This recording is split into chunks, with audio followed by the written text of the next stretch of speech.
बाहर देखिले दुनिया पूरा ठीक ठाक लागिपारे, किंतु आपण जेतेबेले भितरकू जिबे केउंटा भूल जानिपारिबे।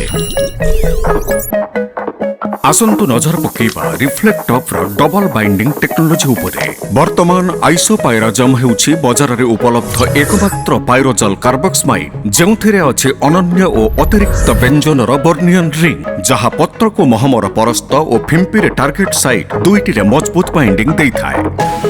आइसोपायराजम पत्रर महम परस्त सह तुरंत लगी जाइए, जहाद्वारा एक प्रारंभिक सुरक्षा अवरोध तैयारी हुए। एहाको फास्ट बाइंडिंग इफेक्ट कहुए। ट्रांसलैमिनार एक्टिविटी पत्र भितर गति करी सुरक्षा देई थाए, आउ संपूर्ण पत्र पई दीर्घस्थायी ढाल हो जाए।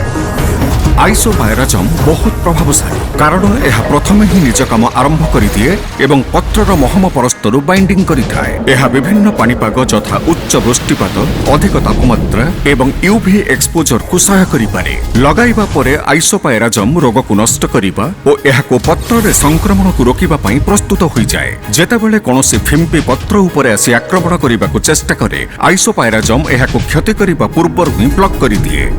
एथिरे फिंपीर एसडीएच बाइंडिंग साइट पई एक मजबूत आकर्षण थाए, जहा फिंपी रे शक्ति तैयारी करिबा को प्रभावी ढंग रे ब्लॉक करिथाए। एही टार्गेटेड एक्शन फिंपी को शक्त भाबे जाबुडी धरे, जहा द्वारा एथिरे शक्ति तैयारी करिबा स्थायी भाबरे बंद होई जाए। एहाको सेकेंड बाइंडिंग इफेक्ट कहा जाए। आइसोपायराजम द्रुत और प्रभावी ढंग रे काम करे एवं दीर्घस्थायी सुरक्षा देइथाए, जेउथिरे फसल निजर आलोक संश्लेषणर संपूर्ण क्षमता को व्यवहार करी अधिक शक्ति सृष्टि करे एवं उत्तम गुणवत्ता सहित अधिक अमल मिलिथाए। एही नूतन डबल बाइंडिंग केमिकल उत्तम फलाफल सहित एक सुस्थ फसलर भी भरोसा देइथाए। आउ चाषी भाईर तो यही स्वप्न थाए।